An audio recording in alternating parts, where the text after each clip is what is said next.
Hey guys, Mike the Gaming Dad here and welcome back to the channel. In this video I'm going to be showcasing how much money your character can make with the East Empire expansion, and it is a lot. If you don't know what the East Empire expansion is, it was one of the first round of paid creations mods which was added in December 2023, and it adds some much needed love to a company which was, it's barely a whisper in Skyrim. Certainly with a name like the East Empire Company, I imagined something more grandiose than it was. I think they had 2 warehouses before and that was it, and maybe a handful of NPCs. So what this mod does is, with your help, expand the East Empire Company's presence in Skyrim, and in return they provide you with tools to help during your adventuring. I reviewed this mod 2 months ago and I rated it high amongst the creations additions. It synergises really well with the base game, and the voice acting is some of the best I have seen from mods in Skyrim. So let's start off by recapping how this mod unfolds and how the EEC's services work. After you install the mod, the first location you clear you'll encounter a Khajiit named Shakar when you return to the world map. And this is where Shakar will introduce himself as an employee of the EEC. Here he will offer the first service to the player, collection and delivery, allowing the player to drop items off in any chest inside a location to be transported back to an East Empire outpost. In return, the EEC requests that they can lay temporary claim to any location so they can check a site's value. You can then accompany Shakar back to the first camp outside Whiterun.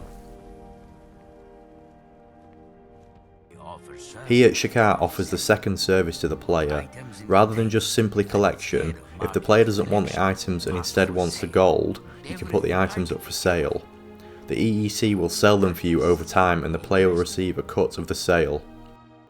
And the more you sell, the EEC outpost will grow, allowing for more benefits like greater cuts of the profits.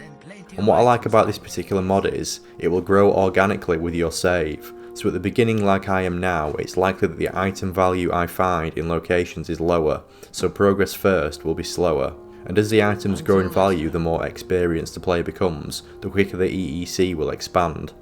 So I'll take a look at the ledger here, and on the left hand side is how many mines and sites the EEC control, and how many shipments they've made from the mines. And on the right is how many items they have sold on your behalf, the total income and your cut to date. And then when items are sold, your cut will be in this strongbox here. The player will then be sent to Solitude to meet Corin, an associate of Shakar. Ah, yes. Hello to you. But he outlines the plans to expand within every hold, but in order to do this, they need the blessing of each of the Jarls.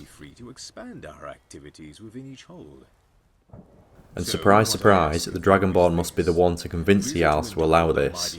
And the first hold is always Winterhold, as the Jarl there is the only one so far to agree to an audience. Now another thing I like about this mod is, each hold has its own specific quests available to curry favour with the Jarls. These are optional to take, but if you choose to complete them, they act like guaranteed persuasion attempts, so you can often bypass expensive bribes. Corin gives you a book here and believes if you offer it as a gift, it may smooth things over. He also gives you an East Empire merchant ring as well, and the enchantment is a simple speech improvement, but it is worth equipping this before going to Winterhold for some added intel. Hey, that ring. You're working with Corin, right? I've got more intel for him. Might as well give it to you. Don't worry, it's on the house. The word around town is that Jarl Corir has got a real bone to grind with a local mage college. If you want to get on his good side, try bad-mouthing them his presence. Who knows, might help your negotiations. From my experience, Jarls love bootleggers, agreeing with them. But whatever, you do what you want. Have fun. I missed that encounter the first time round as I didn't equip the ring. So what you can do now is either haggle and pay 250 gold, gift the book that Corin gave you, or use the intel that the contact gave you and badmouth the college. And the best option at this point is the latter, as you'll get to keep both the gold and the book. Yeah, I know what you mean. If things don't start getting better soon. By all means, go about your business. And that's it done. First holders agreed to allow the EEC to operate. This is where Corin will request your help in gaining the trust of more Jarls, and in order to get the intel on what to do for each Jarl, once you have visited a Huld's capital, just check the ledger at any outpost and you'll receive the notes. I'll just demonstrate this now. So the only other Huld capital I've been to so far is Whiterun. And if I open up this ledger, I'll receive a note now called Convincing Balgruuf. And also notice how now we've started selling items, 5 today with a profit to me of 128 gold, and we'll need a lot more though if we're going to expand this outpost. I won't go over every single note, but we'll look at a couple at least. And for Balgruuf, the note states he's had a family amulet stolen recently and returning it should do the trick. I complete this particular quest in my review video. What you can also do though, is if you are a Thane of a Huld, you can bypass both the haggle option and the need to do the quest. So the cost of Whiterun will be 500 gold, but as we are the Thane, he'll agree. Very well, I'll make the arrangements. The quests I think are well worth doing, but there are some quests though, especially early on, that you may need to do, as the cost to buy some holds is extremely high. Elisif's one is good and requires you also to find a stolen item. But if you attempt to speak to her without the quest complete, or holding the title of Thane, be prepared to pay 25,000 septims, which I think is the same cost of purchasing Proudspire Manor. I completed the quest with a stolen item and could keep my gold, not that I had anything close to that at this point anyway. So on your travels around Skyrim you can convince more and more Jarls, and the outposts to begin with start off as relatively pitiful structures, but will grow in time. The more items you sell, the greater the profit will be, and you'll see them change over time. Remember, each Huld tracks its numbers separately. You won't have to check each Huld though to see if any have altered. The first time it happens, Shakar will turn up and let you know.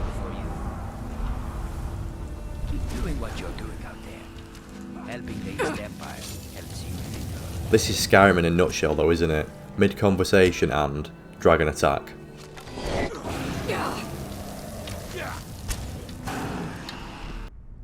So how does claiming a location work? Well, let's take a look at this, shall we? So here I'm at Mouldering Ruins, just inside Whiterun Huld, and notice how on the world map now it says cleared. What you can do now is find something inside that you can deposit an item in. It doesn't need to be a chest, it can be anything you can store something. And what you need to do is place one of the East Empire pendants inside. Now what will happen if you exit is, the chest will glow red, and this notifies you it is now marked as a relic container. So what I'm going to do is mark the chest as going to the merchant, as I want the item sold, and I'm going to change it to Whiterun like so. Now for the purposes of this, I'll just deposit a bear pelt.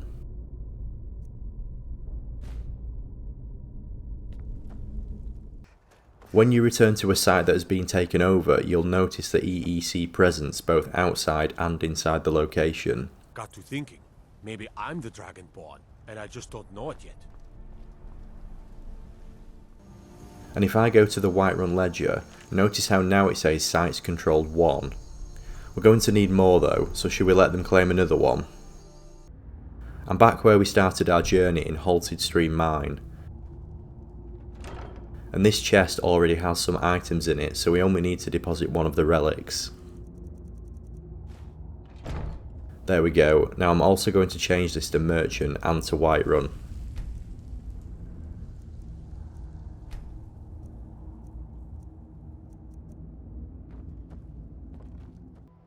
Let's check the ledger again. Yes. So now we have one site controlled and one mine. And notice now how we've already had a shipment from that mine. You can either receive gold from this or the raw materials, it's up to you. And I've got gold selected currently, so in the strongbox I'll get a cut of the profits for every shipment completed. I'm still fairly young, but do not be fooled by this. Already. And over time as you play, you'll notice outposts starting to grow in size. So I've been busy clearing more locations around Whiterun. I'll just go over what I've cleared and claimed so far. Mouldering Ruins was number 1. Serpent's Bluff Redoubt is 2. Ranvig's Fast is 3. Broken Fang Cave and Sleeping Tree Camp at numbers 4 and 5, Dustman's Cairn 6, Redderun's Retreat 7, Silent Moon's Camp 8, Halted Stream Mine 9, White River Watch and Grey River Watch numbers 10 and 11, Felglow Keep 12, and Golden Rock 13. So I'll just head back to the Whiterun outpost now and let's check that.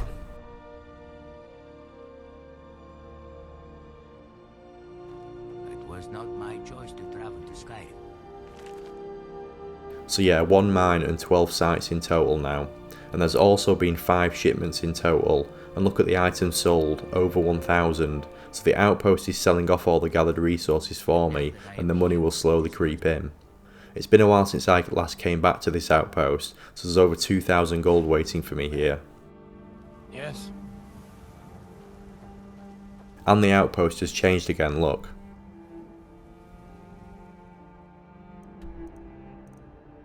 What I will say on clearing locations, there are some areas that will say they are cleared but you can't claim them, and these are locations that don't have internal structures. So Sleeping Tree Camp is a giant's camp, but it has an internal cave system, so it can be claimed. Whereas Bleakwind Basin, which is also a giant's camp, as far as I'm aware, no internal cave, so it can't be claimed.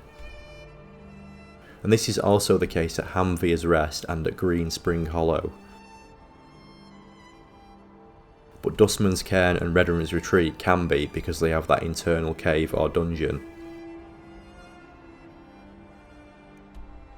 What I also wanted to mention is there are some locations that will be assigned to other holds, even though they may be within another hold. There are a few examples in Whiterun, so Drellis Cottage is just inside Whiterun, but this location will go to Morthal.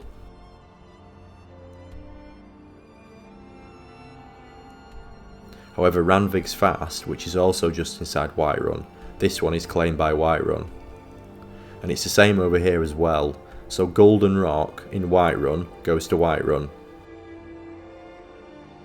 Valthame Towers can't be claimed as it's no internal dungeon. Darkshade, which is also in Whiterun, this one is claimed by Windhelm. I just wanted to flag that in case you clear an area and it's not showing as claimed at the hold you think it is, or any hold for that matter. You can always check this when you first exit a claimed area though, it'll tell you in the top left corner where the location is being assigned to. So that's a run through of how East Empire expansion works, but this isn't how you make tons of money with it though, not quickly at least. For that we need to use, as Liam Neeson would put it, a specific set of skills. The first of these skills is Alchemy, and I'm not going to show an in-depth guide of how you max this, as I've done that a lot in my walkthroughs, but I'll link below a video which has it if you need it. But the method I've used for this is Golden Hills Farm, and the 3 ingredients I'm planting and harvesting are Mora Tapinella, Fly Amanita and Dragon's Tongue. 3 very common ingredients in Skyrim and 3 ingredients which are very easy to harvest. I've planted 18 Mora, 13 Fly Amanita and 13 Dragon's Tongue, which will yield 52 Mora and 54 of the latter ingredients each time. And yeah, max alchemy will be required if you're wanting to abuse this, as I'll show now. The other skill you'll need is Enchanting, and again I have guides on this which I'll link below.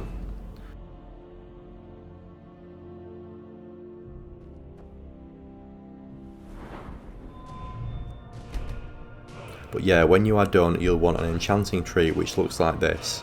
5 perks in the base and 3 up the middle.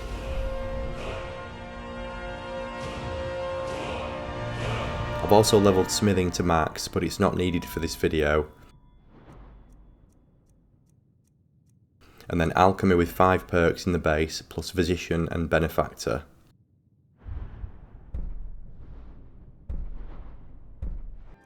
Other things you'll need are an enchanter's elixir, which you can get from Angeline in Solitude, and you may need to reset her inventory to get one to show. Don't forget me next time you need her. And you'll also need items from Endery, which have the alchemy, restoration and smithing enchantments, if you haven't found any when exploring. Now if you want to do a light version of this, you can begin straight away. Take your enchanting potion and then put the alchemy enchantment on a necklace, ring, braces and helmet as shown here. Only use grand or black soul gems by the way, anything smaller will give you lesser percentages.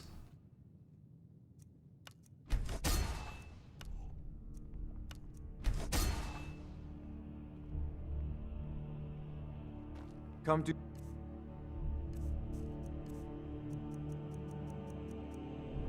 This gear is now going to make your potions 112% more powerful than before, but if you want to abuse this a lot further, you'll need a few more things first. First you want to create some fortified restoration gear. You don't need to take the potion for this. Applying this to a helmet, armour, ring and amulet using black or grand soul gems will give you a 25% bonus per piece if done correctly.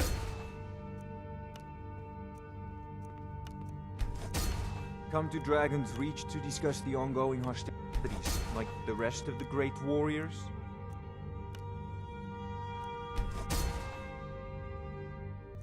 And now 4 pieces of this means you can cast any restoration spell indefinitely. Now speak to Farengar and grab a turn lesser undead spell. You then want to join the College of Winterhold and find the lone Draugr inside the midden. Repeatedly cast a turn lesser undead spell on it to level up. He'll try run away but he always gets stuck in this doorway and can't get away.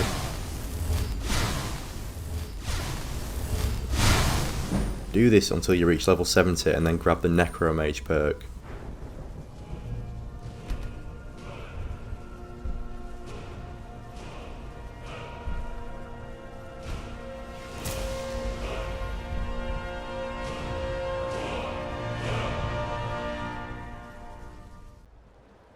Now you want to head to Mara's Eye Pond southwest of Windhelm.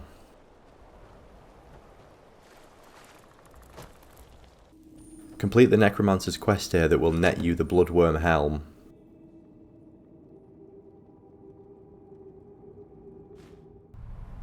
And now head to Solstheim to White Ridge Barrow in the north. After defeating the Dragon Priest in here, read the Salar Regent Black Book, and then at the end of here select the Seeker of Shadows perk, and this will make your alchemy 10% more effective. Now head back south to Colbjorn Barrow and start the Unearthed quest by speaking to Rallis. There's a lot of it at the other end, but I can't get there without a little kick to start it off. What you need to gather are the Azadil's armour pieces each time you enter, post-excavation. Including the mask at the end, there are 6 in total, but the ones you definitely need are the chestplate, boots, gauntlets and one of the 2 rings. Now what you need to do is find a vampire lair and contract Sanguinaire Vampiris and then let this develop into full-blown vampirism. I'll just recap what we have gathered then. So we have all of the Azadil's pieces, but as I say you only need one of these rings, it doesn't matter which. You need the gauntlets, the boots and the armour. The mask and the helm we don't require. I've also got the Bloodworm Helm.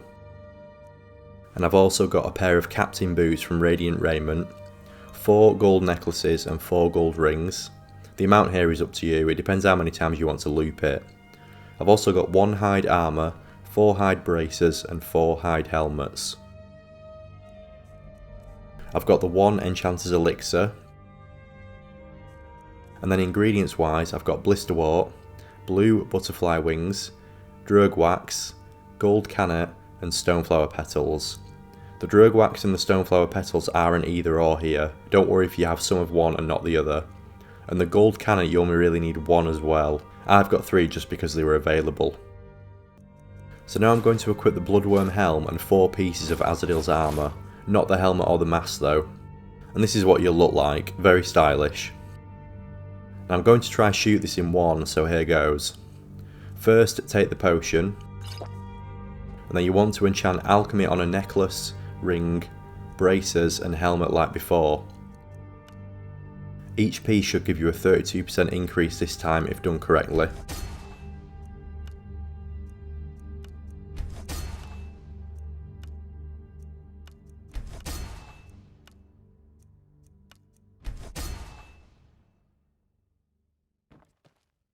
Now put on those 4 pieces.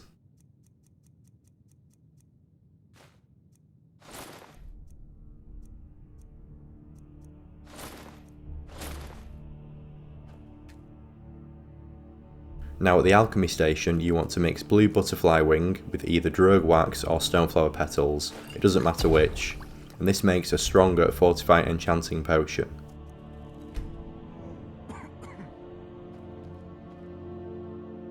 Now go back to the bloodworm helm and Azadil's armour.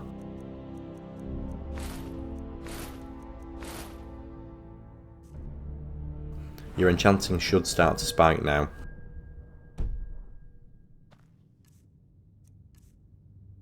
Take your potion and now do the same 4 pieces again. Remember to be quick though, as you only have a short amount of time.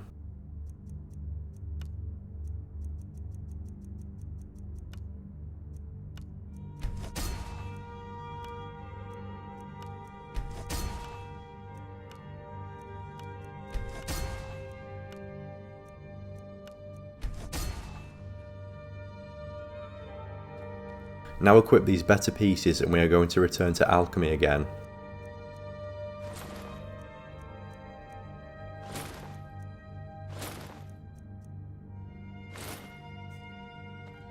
Make another fortify enchanting potion.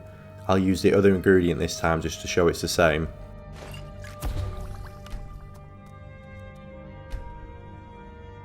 And yep, you guessed it, equip the bloodworm helm and Azadil set again and take the potion.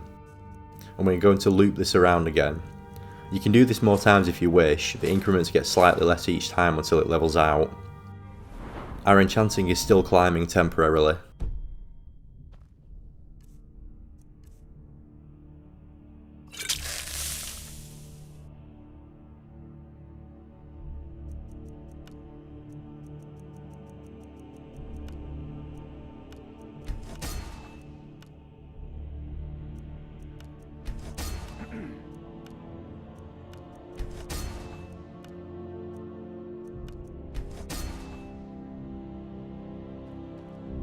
Now let's equip our third alchemy set and get crafting again.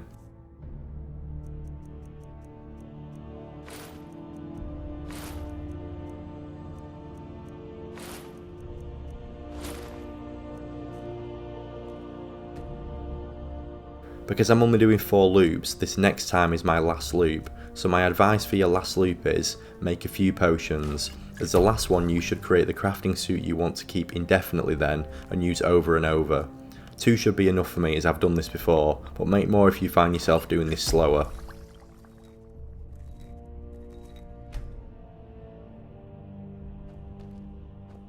Save your game now as well in case you mess this up.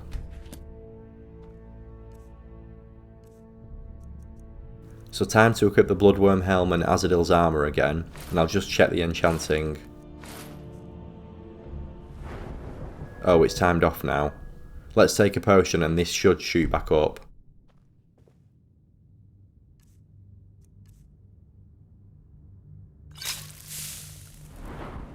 There we go, 457 now. So as this is the last time, on the necklace it's Fortify Alchemy and Fortify Smithing.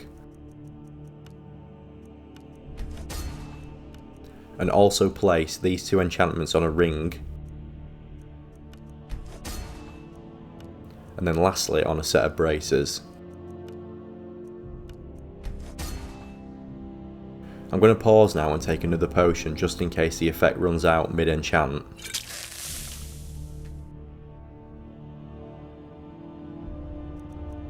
Now on the captain's boots, add Fortify Smithing.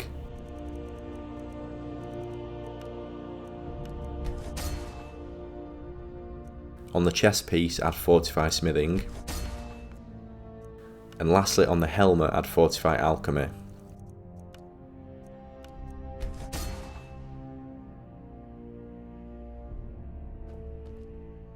So now this is the crafting suit I will keep. The other pieces can be sold or binned off. I'll just equip these now.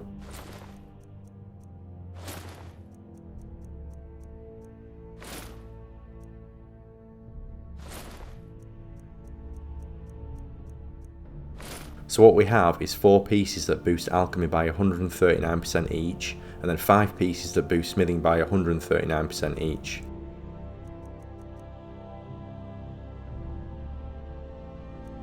The reason I selected the captain boots is normal boots you can't place fortified smithing on.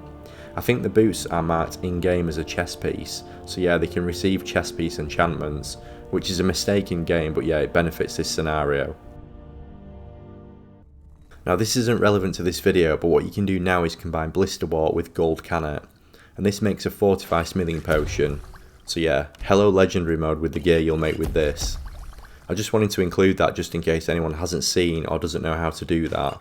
And of course, if you decide you want to keep going higher, by all means make more enchanting potions like this and keep pushing it. So why go to all these lengths? Well, with this gear equipped, potions tend to go kinda crazy. That regen stamina potion I showed you earlier, one of these is now worth 17,639. And at Golden Hills I can farm 52 of these every 1 to 3 in-game days. By my math, that's over 900 grand every day if you replant, and every 3 days if you're lazy like me. And that's nothing though. Garlic, Nordic Barnacle and Salmon Roe, which is another potion I've used on the channel before, one of these water breathing potions is worth over 70k. And there's potions more expensive than this. You can easily push this over 6 figures and beyond. So what is the relevance of all this? Well, no merchant in Skyrim can take any of these, but the EEC can. I'm at my Marketh outpost here, which is one of my lesser visited ones. So far on this save I've not sold many items and made under 7k profit, 2k for myself, no sites controlled. I don't really like the reach, too many hills. I'm going to start distributing my first batch of potions though, as I don't visit the reach often I'll give them the most. Of course.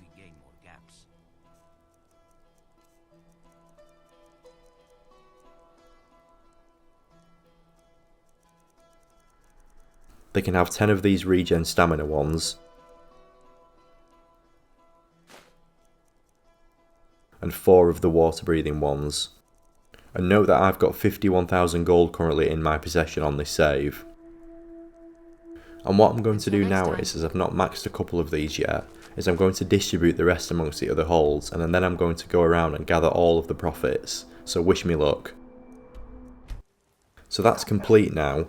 Do you want to see how much gold we now hold? Over 1 million. That one batch has made us a millionaire, which is kind of crazy. I think I've got close to 1 million on some saves before. I'm talking like old saves with 1,000 hours in. I don't recall hitting 1 million though. Need something? I'll just show you this ledger though so you can see the profit on here. 464 grand for the EEC and 140 grand for myself, just out of the reach alone. The Silverblood family who? So why do you need this? Well, in truth, I've no idea. No one needs the levels of gold this will produce. But for the Skyrim connoisseur who's done it all, it could be the new tax collector playthrough you never knew you needed. Myself, I got dressed up in fancy clothes, and this vampire is going shopping.